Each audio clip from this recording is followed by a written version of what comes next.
जो थोड़े दिन हो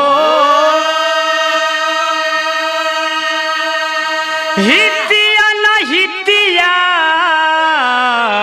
जगति पे जानी परती पे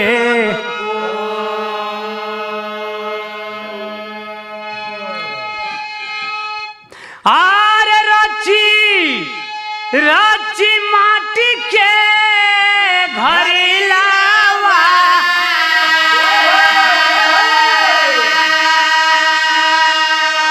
अरे कोहरा बना वेलयेरा आरे केतना दुलार से निहार लो केतना दुलार से निहार लोन केतना सवार लयेरा हो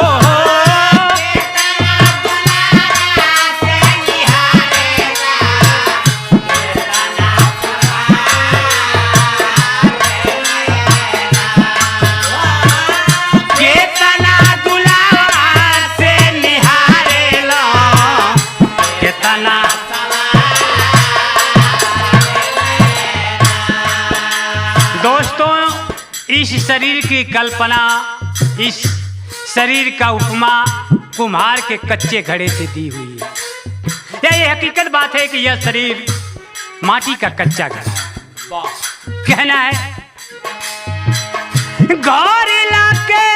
देखी हूँ लसाई मन भी हसा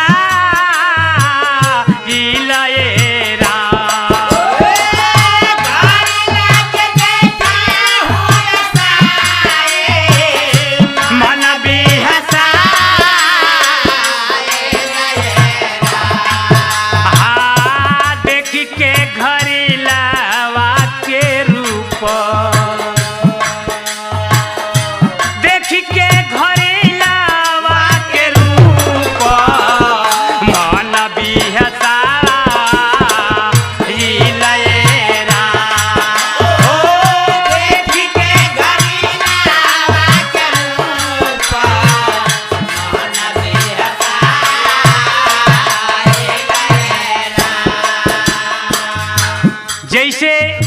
कुम्हार घड़ा बना के बहुत प्रसन्नचित होता है, बहुत ही खुश होता है, वैसे ही जब मनुष्य की पैदाइशी जन्म जब इस पृथ्वी पर हो जाता है तो उसके घर वाले बहुत ही खुश होते हैं। लेकिन अगले लाइन में कहना है अचक में आइली बदरिया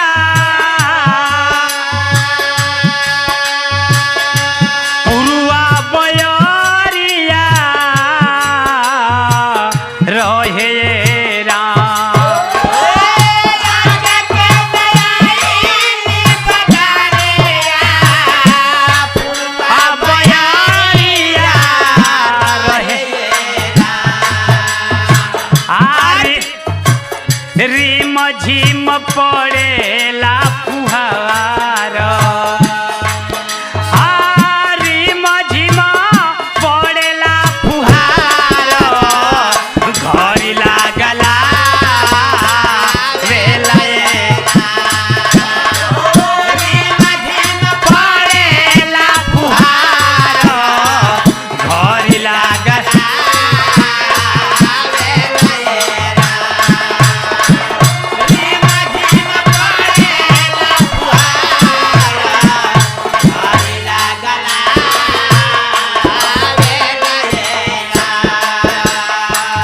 जैसे बारिश के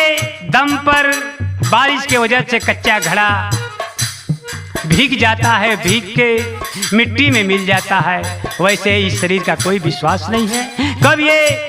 घड़ा फूट जाएगा, कोई भरोसा नहीं है। अगले लाइन में कबीरदास जी की लिखी है क्या गली गली माटी के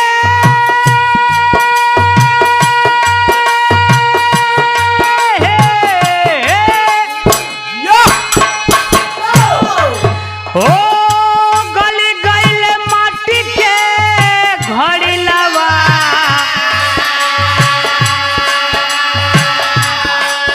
माटी में मिल गईल राम। ओ गली गईल माटी के घड़िलवा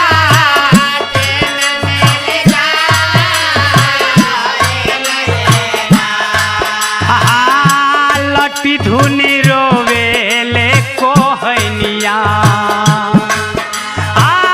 लटी धुनी रोवेले कोहनिया जब दूधिया वेलएरा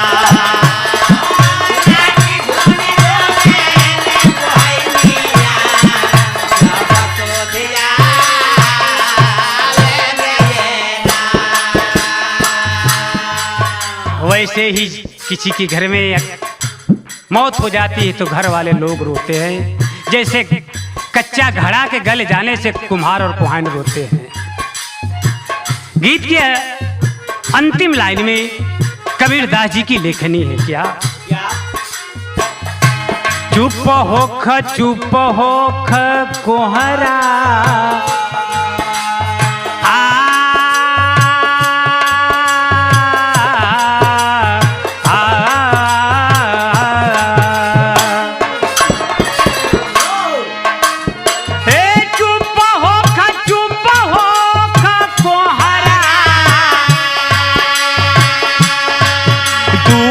सर घर लगो